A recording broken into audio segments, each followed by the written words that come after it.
Bienvenidos, soy Íñigo Serrano y si estáis pensando en hacer un currículum porque queréis buscar trabajo o cambiar de trabajo, este vídeo probablemente os sea interesante. Porque lo que voy a hacer es comentaros un poco cuál es mi opinión y mi experiencia con el tema de los currículums y de los videocurrículums, ¿no? Al final, el currículum, como su propio nombre dice, es el discurrir de la vida. Básicamente lo que tiene que explicar o lo que tiene que contar o responder es a tres preguntas. ¿Quién soy? ¿Qué sé? ¿Y qué es lo que he hecho? Es decir, esos son los tres grandes bloques. O sea, quién soy es toda la información, pues bueno, datos de contacto, nombre, etcétera, etcétera.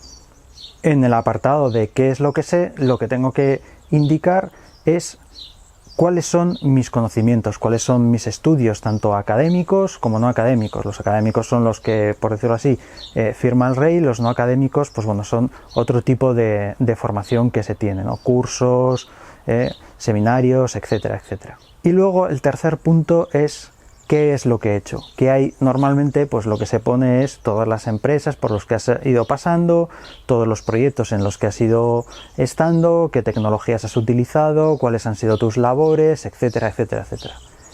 ¿Qué es lo que pasa? Que el currículum, el discurrir de la vida, hay una cosa que no dice y es cuáles son tus intereses.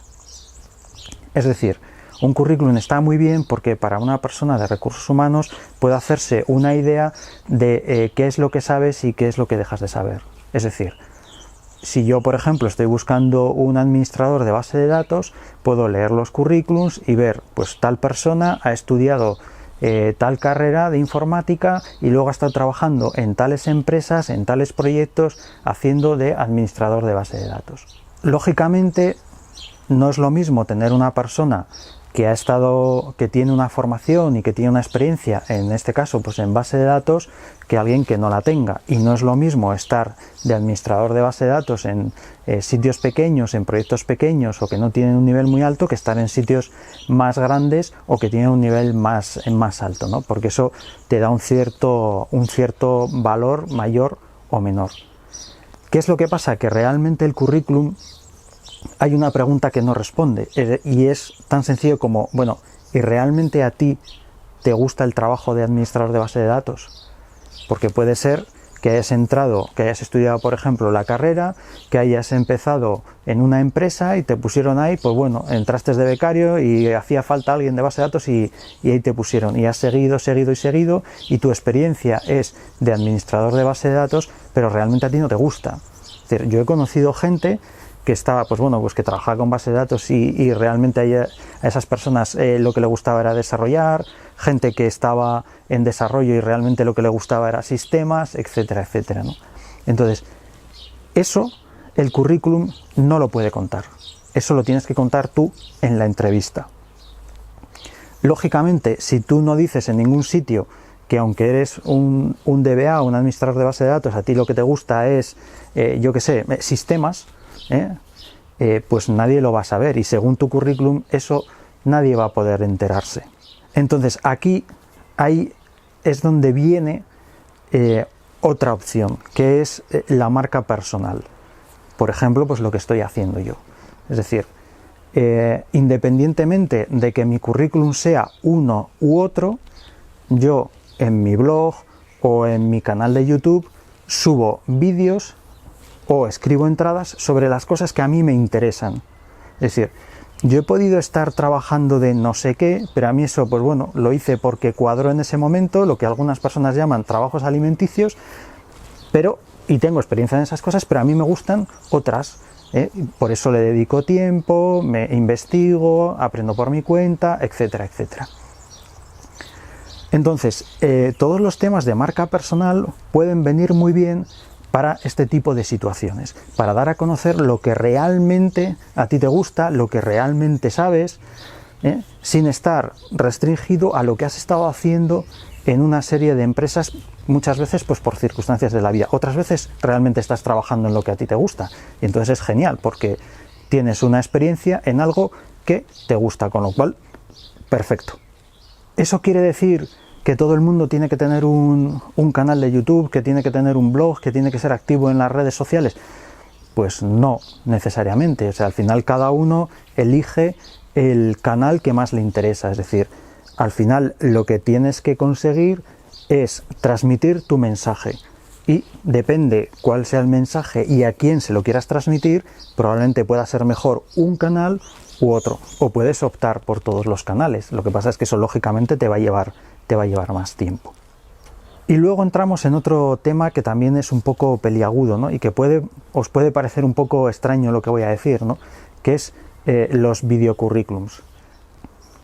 A mí en general, si el currículum no me acaba de convencer, o sea, lo veo para muchas veces ves a gente que te está haciendo una entrevista y que lo que va anotando es si ha salido la palabra no sé qué o si ha salido la palabra no sé cuántas, es decir, necesito a alguien que sepa de esto, de esto y de esto, y voy a ver si casa el currículum de ti con lo que necesito, ¿no? Iba haciendo como un tic, ¿no? Pues ¿sabe Eclipse? Sí, pum. ¿Sabe JBoss? Sí. ¿Sabe no sé qué? Pim. Entonces, si realmente a mí pues no me acaba de convencer el tema de los currículums, que no digo que no hacerlos, o sea, tienen su utilidad, pero me parece que hay que complementarlas con otras cosas, los videocurrículums pues al final tienen el problema del currículum y encima el problema del vídeo. Es decir, hacer un buen vídeo no es tan sencillo. O sea, yo llevo 140 vídeos y realmente pues no siempre me quedan todo lo bien que a mí me gustaría, sobre todo los primeros vídeos pues cometía muchos errores, andaba mirando para aquí y para allá, hay que estar acostumbrado a mirar a la cámara, hay que tener un buen audio que cuesta conseguirlo, hay que tener una buena iluminación que cuesta conseguirlo. Luego te puede pasar, porque como al pobre hombre este de Corea del Sur, que estaba haciendo una entrevista en la BBC en directo hablando de la destitución de la presidenta, y se le cuelan los dos críos ahí todos felices y entra la mujer corriendo y llevándoselos, y luego encima el pobre hombre pues tampoco se podía levantar porque aunque iba perfectamente trajeado estaba con unos vaqueros.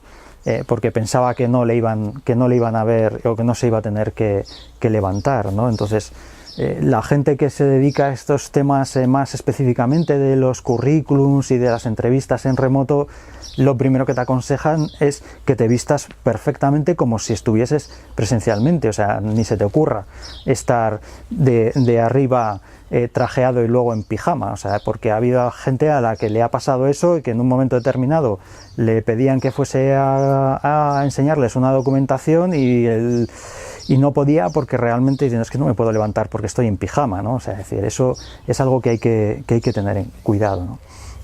Entonces, por eso os digo que a mí lo que es el currículum en sí y en vídeo me parece complicado. Yo soy más partidario de este tipo de cosas, ¿no? De tener una marca personal, de estar transmitiendo cuáles son tus valores, de estar transmitiendo cuál es tu producto y elegir el canal que más se adecue al mensaje y al destinatario al que quieres enviarlo. Pero aún así, ojo, porque es bastante costoso, es decir, el montar un buen vídeo es costoso. Y sin más, esto es lo que os quería comentar. Como siempre, darle un like si os ha gustado el vídeo, que sabéis que apoyáis mucho. Suscribiros al canal si os gusta este tipo de contenido para que os llegue una nueva notificación cada vez que se libere un nuevo vídeo. Y como siempre, los comentarios constructivos son bienvenidos, podéis dejarlos abajo en la zona de comentarios.